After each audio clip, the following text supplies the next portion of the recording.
cash flow y'entambula ya ssente mu business. Ssente zitambula zitya?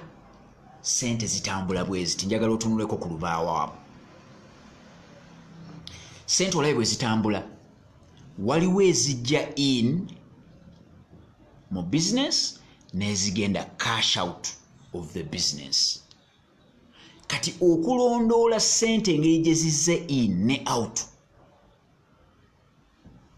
Okulondoola ssente engeri gye ziyingidde n'engeri gye zifulumye kye bayita cash flow. Bakirondoolera ku statement.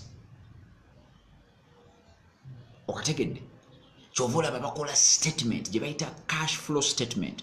Okulondoola ssente eziyingidde n'ezifulumye. Okawulidde? Okulondoola ssente eziyingidde n'ezifulumye ozirondoolera ku lupapula oba ku kompyuta gye bayita kyova olaba bagiyita cash flow statement.